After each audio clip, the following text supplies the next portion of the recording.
इयत्ता 9वी मराठी या पुस्तकातील एक होती समयी हा पाठ आज आपण अभ्यासणार आहोत। या पाठाचे लेखक आहेत उत्तम कांबळे। समाजसेविका व शिक्षण तज्ज्ञ अनुताई वाघ यांच्या कार्याचा परिचय प्रस्तुत पाठात करून दिलेला आहे। यांनी आदिवासी भागात पूर्व प्राथमिक शिक्षण क्षेत्रातील शिक्षणाची गंगा घरोघरी पोहोचवण्यासाठी आपलं अवघं आयुष्य वेचलेलं आहे। अशा या थोर समाजसेविकेचा परिचय आपण करून घेतलेला आहे।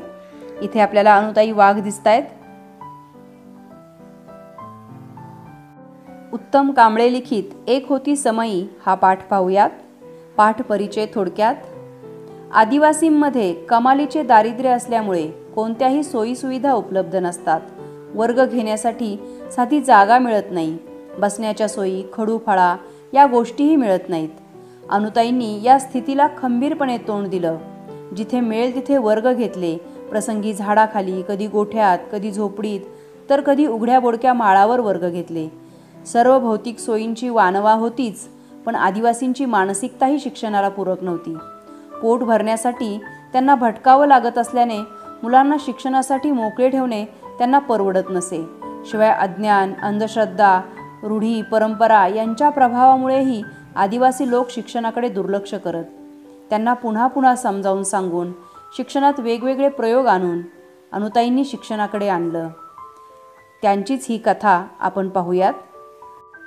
काही माणसं वादळ झेलतात आणि पचवतात, पुढं विशाल सागराचं रूप धारण करतात। वादळ म्हणजे संकट, झेलणे म्हणजे स्वीकारणे, पचवणे म्हणजे त्या संकटातून सही सलामत बाहेर पडणे, सुटका करून घेणे आणि पुढं विशाल सागराचं रूप धारण करतात। तर काही माणसं वादळामुळे कोलमडून पडतात। कोलमडून पडणे म्हणजे पूर्णपणे खचणे। तर काही माणसं वादळ पचवण्याचे धडे दुसऱ्यांकडून घेतात। ते संकट कसं पचवायचं याचे धडे शिक्षण दुसऱ्यांकडून घेत असतात। आयुष्यभर आदिवासींसाठी डहाणूजवळील कोसबाडच्या टेकडीवर ज्ञानयज्ञ तेवत ठेवणाऱ्या थोर समाजसेविका आणि शिक्षणतज्ज्ञ अनुताई वाघ यांचा समावेश यांपैकी पहिल्या श्रेणीत करावा लागेल। या पहिल्या श्रेणीमध्ये मोडतात। मुलांनो, ज्ञानयज्ञ म्हणजे विधीपूर्वक अग्नी पेटवला जातो आणि त्यात आपल्या जवळच्या पदार्थांची आहुती दिली जाते। अग्नी ती आहुती परमेश्वरापर्यंत पोहोचवतो अशी एक श्रद्धा आहे। अनुताईंनी शिक्षण प्रसाराचे कार्य सुरू केले। त्या कार्यात त्यांनी आपले सर्वस्व ओतले। यज्ञात आहुती देतात तशी अनुताईंनी स्वतःच्या जीवनाची आहुती दिली, म्हणून त्यांचं कार्य म्हणजे ज्ञानयज्ञ आहे असं म्हटलं जातं। तेवत ठेवणाऱ्या त्या थोर समाजसेविका आहेत आणि त्यांचा समावेश पहिल्या श्रेणीमधील माणसांमध्ये केला जातो। त्यांच्या निधनानं कोसबाडची टेकडी हळहळली। हळहळणे खूप मनापासून वाईट वाटणे आणि परिसरातील सर्व आदिवासींना हुंदके सुद्धा फुटले। हुंदके फुटणे, रडू कोसळणे। अनुताईंच्या निधनानं एक व्रतस्थ जीवनाची अखेर झाली। व्रतस्थ म्हणजे कठोरपणे एखाद्या व्रताचे आचरण करणे। की त्यांनी आयुष्यभर एक व्रत स्वीकारलेलं होतं। या आदिवासी लोकांना शिक्षित करणं, त्यांच्या आयुष्यामधील अज्ञानाचा अंधार दूर करणं आणि त्या व्रतस्थ जीवनाची अखेर झाली। अखेर झाली म्हणजे शेवट झाला। थोर शिक्षणतज्ज्ञ ताराबाई मोडक यांच्या सहवासात वाढलेल्या अनुताईंचं एकूण जीवनच त्याग, कष्ट आणि निस्वार्थी सेवा यांचा एक सुरेख मिलाफ होता। मिलाफ, संगम। वयाच्या केवळ 13व्या वर्षी त्यांचा विवाह झाला। विवाह असतो तरी काय हे समजण्यापूर्वीच म्हणजे केवळ 6 महिन्यातच त्यांच्या इवल्याशा कपाळावरील कुंकू नियतीनं कायमचं पुसून टाकलं। कुंकू पुसणे म्हणजे पतीला मृत्यू येणे, विधवा होणे। नियती म्हणजे नशीब। भातुकलीचा खेळ मोडला। भातुकली हा एक लहान मुलांचा, विशेषतः मुलींचा खेळ आहे। यात खोटा खोटा संसार उभारला जातो। संसारोपयोगी चिमुकली भांडी आणली जातात। प्रत्यक्ष संसारात मोठी माणसे जशी वागतात त्याचे अनुकरण करीत खेळ मांडला जातो। भावला भावलीचे लग्नही लावले जाते। थोडक्यात भातुकलीचा खेळ म्हणजे खोटा खोटा आभासमय असा संसार। अनुताईंच्या वाट्याला खरा संसार आलाच नाही। जणू काही भातुकलीचा खेळ होता तो। पण छोट्या अनुनं आभाळा एवढं दुःख पचवलं। कोलमडून टाकणारं वादळ पचवलं। ताराबाईंनी त्यांच्या डोळ्यातील अश्रू पुसले। दुःखाचा डोंगर टाचेखाली चिरडत अनुताई मोठ्या जिद्दीनं उभ्या राहिल्या, त्या कधीही पराभूत न होण्यासाठी. त्यांनी स्वतः शिक्षण घेणं सुरू केलं. बाहेरून अभ्यास करून त्यांनी पदवी मिळवली. समाजव्यवस्थेत पिचलेल्या असंख्य आदिवासींच्या घरोघरी ज्ञानगंगा नेण्याचं व्रत स्वीकारलं. ज्ञानगंगा म्हणजे जशी गंगा नदी पवित्र मानली जाते, गंगेचे पाणी प्यायल्यास पुण्य मिळते, पाप नाहीसे होते, अशी एक आपल्या सर्वांची श्रद्धा आहे. गंगा नदी घरोघर पोहोचवणे म्हणजे सर्वांचे दुःख दैन्य दूर करणे असा अर्थ रूढ झाला आहे. अनुताईंनी आदिवासी बालकांपर्यंत शिक्षण नेलं. एक प्रकारे त्यांचे जीवन अनुताईंनी पवित्र केले, म्हणून त्यांच्या कार्याला लाक्षणिक अर्थाने ज्ञानगंगा असं म्हटलेलं आहे. ग्राम बाल शिक्षा केंद्रानं सुरू केलेल्या पूर्व प्राथमिक शाळेत कार्यकर्ती म्हणून कामास प्रारंभ करणे सुरुवात करणे आणि ताराबाईंच्या निधनानंतर त्या संस्थेच्या संचालक झाल्या. ताराबाईंच्या रोपट्याचं त्यांनी पुढे वटवृक्षात रूपांतर केलं.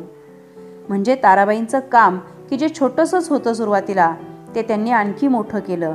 वेगवेगळ्या कल्पना, शिक्षणासाठी वेगवेगळी क्षेत्र आणि सातत्याने नवनवे प्रयोग ही त्यांच्या कामाची त्रिसूत्री होती. त्यांच्या कामाची त्रिसूत्री कोणती होती? 3 सूत्र. त्रिसूत्री म्हणजे 3 सूत्र. वेगवेगळ्या कल्पना असायच्या त्यांच्या कामामध्ये. वेगवेगळी क्षेत्र म्हणजे फक्त शिक्षण क्षेत्रातच काम केलं नाही, तर त्या व्यतिरिक्त आणखी बऱ्याचशा क्षेत्रामध्ये त्यांनी काम केलं आणि सातत्याने वेगवेगळे प्रयोग करत राहिल्या. भाकरीच्या शोधात आयुष्य गमावणाऱ्या आणि दारिद्र्याचा शाप कपाळावर घेऊन फिरणाऱ्या असंख्य आदिवासी बालकांना अनुताईंनी आपल्या कर्तृत्वाच्या पंखाखाली आश्रय दिला.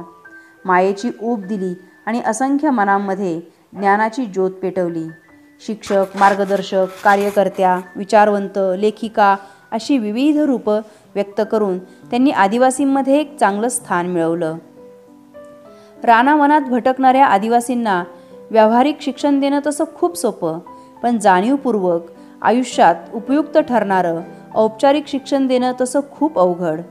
औपचारिक शिक्षण म्हणजे तुम्ही जे शाळेत शिक्षण घेता, 1ली ते 10वी 12वीपर्यंत किंवा त्याच्या पुढचं शिक्षण जे शाळेत जाऊन शिकता, त्याला औपचारिक शिक्षण असं म्हणतात.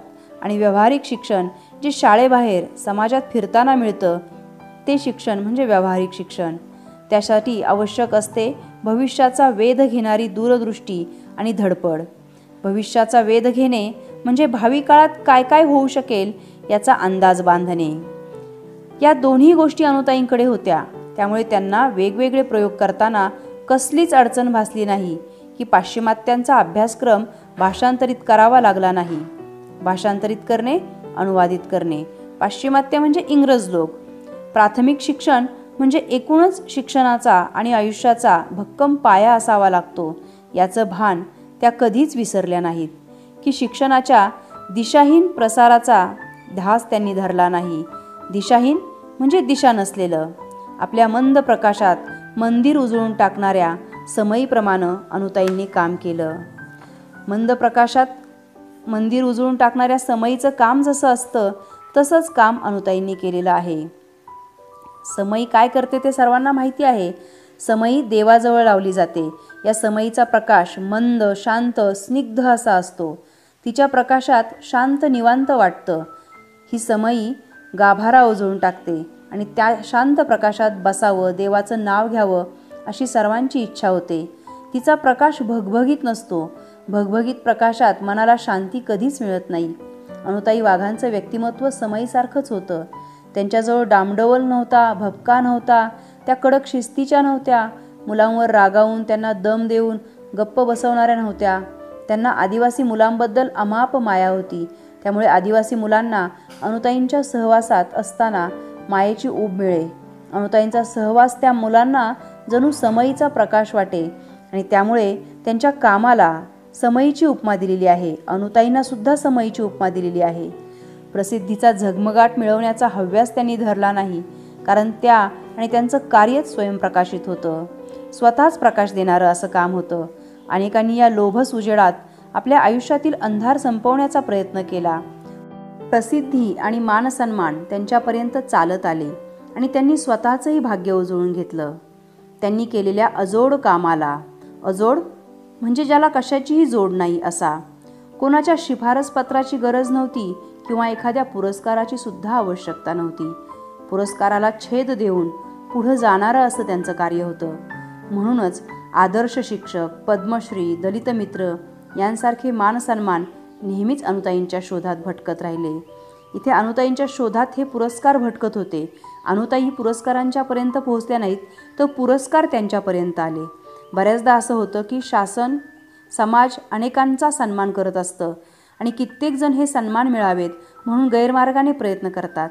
अनुताईंना मात्र कार्य करण्यातच रस होता.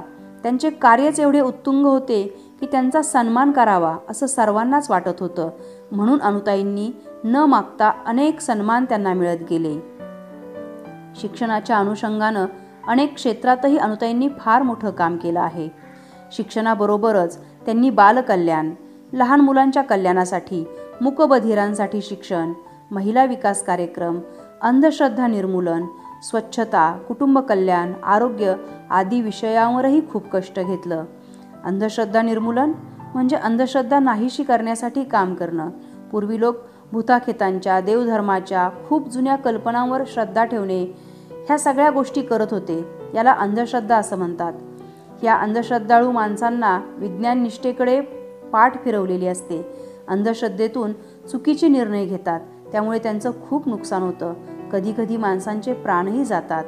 अंधश्रद्धेमुळे प्रगतीच्या मार्गात अनेक अडचणी निर्माण होतात. यासाठी अनुताईंनी काम केलेलं आहे. एक चांगला नागरिक निर्माण होण्यासाठी ज्या ज्या गोष्टी आवश्यक आहेत त्या सर्व त्यांनी केल्या. एकाच वेळेला अनेक प्रयोग असेही त्यांच्या कामाचं स्वरूप होतं. त्यामुळे केवळ देशातीलच नव्हे तर परदेशातील संस्था आणि शिक्षण क्षेत्रातील कार्यकर्त्यांना कोसबाडच्या टेकडीचं सातत्यानं आकर्षण राहिलं. शिक्षण क्षेत्रात आणि त्यासाठी आदिवासी क्षेत्र निवडून काम करणं हे अतिशय अवघड असतं. ज्यांच्यासाठी शिक्षणाचं व्रत चालवायचं त्यांचाही अशा कामाला प्राथमिक अवस्थेत विरोध होतो. प्राथमिक अवस्था म्हणजे सुरुवातीची अवस्था. रूढी, परंपरा, अज्ञान आणि अंधश्रद्धा ही त्यामागची कारणं असतात. शिवाय स्थितिशील समाजही या कार्यात वारंवार अडथळे आणतो. स्थितिशील समाज म्हणजे कोणताही बदल होऊ न देता आहे त्या स्थितीत राहण्याची वृत्ती असलेला समाज. अडथळे आणणे म्हणजे अडचणी आणणे. या सर्व गोष्टींवर मात करून ज्ञानाचा दिवा जपायचा म्हणजे ज्ञान वाढवत राहायचं आणि अनेकांच्या मनातील विविध प्रकारचा अंधार दूर करण्याचं काम अनुताईंनी निरपेक्ष वृत्तीने केलं. निरपेक्ष वृत्ती म्हणजे कुठलीही अपेक्षा नसलेली.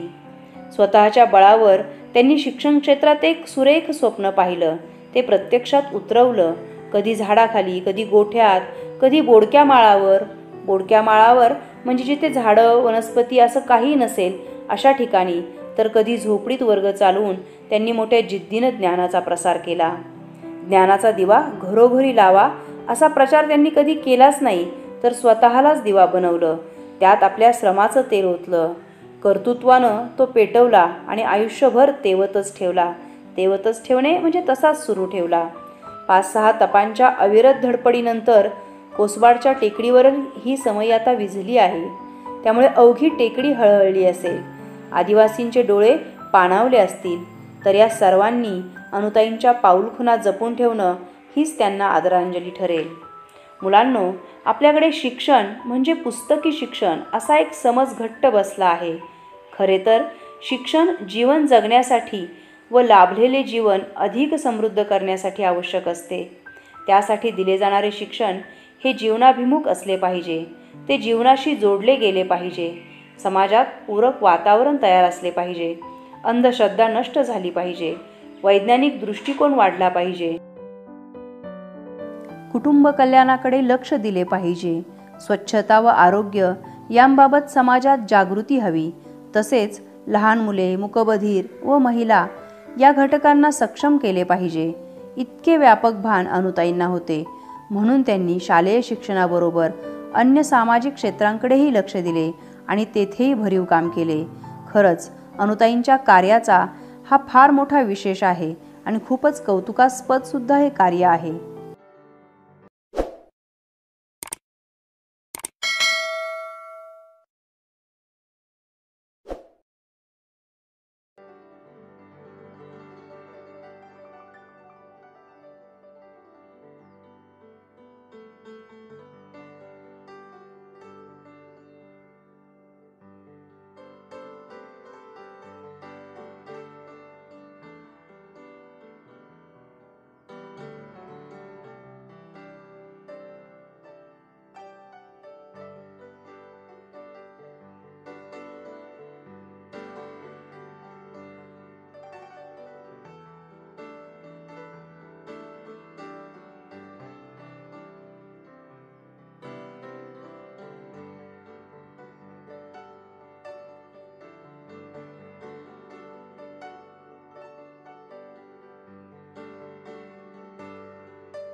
दृष्टांत अलंकाराचा अभ्यास करूयात.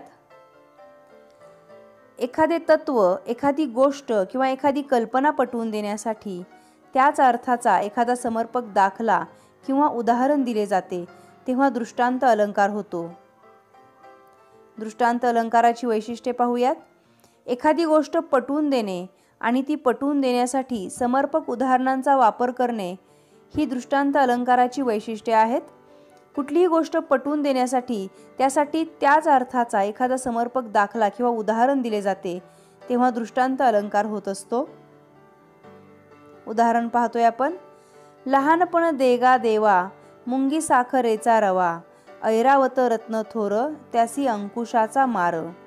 इथे तुकाराम महाराज परमेश्वराजवळ लहानपण मागत आहेत. मोठेपणात यातना सहन करावे लागतात हे पटवून देण्यासाठी क्षुद्र अशा मुंगीला साखरेचा रवा खायला मिळतो, तर ऐरावताला अंकुशाचा मार खावा लागतो. ही दोन उदाहरणं त्यांनी दिलेली आहेत आणि लहानपण किती महत्त्वाचं आहे हे पटवून देताना या दोन उदाहरणांचा वापर संत तुकाराम महाराजांनी केलेला आहे. पुढील उदाहरण पाहूयात. न कळता पद अग्नीवर पडे, न करिता दाह असे न कधी घडे, अजित नाम वदो भलत्या मिसे, सकल पातक भस्म करीतसे. कोणत्याही निमित्ताने परमेश्वराचे नाव तोंडातून आले की ते सगळी पापे नाहीशे करून टाकते हे कवीला सांगायचे आहे. त्यासाठी कवीने उदाहरण दिले. न कळता पद अग्नीवर पडे, न करिता दाह असे न कधी घडे. ही उदाहरणं दिलेली आहेत. जर नकळत आपला पाय विस्तवावर पडला तर तो कधीही भाजल्याशिवाय राहत नाही. पाय विस्तवावर पडला तर तो भाजतोच. हे उदाहरण दिलेलं आहे. अजित नाम वदो भलत्या मिसे हे सांगण्यासाठी वरील हे उदाहरण कवीने दिलेलं आहे. चंदनाचे हात पायही चंदन, तुका म्हणे तैसा सज्जनापासून, पाहता अवगुण मिळेचिना. इथे संत तुकाराम महाराजांनी चंदन आणि सज्जन, चंदन सर्वांगाने सुगंधित असतं हे त्रिकालबाधित सत्य आहे. तसंच सज्जन व्यक्ती अंतर्बाह्य सज्जन असते हेही त्रिकालबाधित सत्य आहे. म्हणून संत तुकाराम महाराजांनी सज्जन व्यक्ती अंतर्बाह्य सज्जन असते हे पटवून देण्यासाठी चंदनाचे हात पायही चंदन हे उदाहरण दिलेले आहे.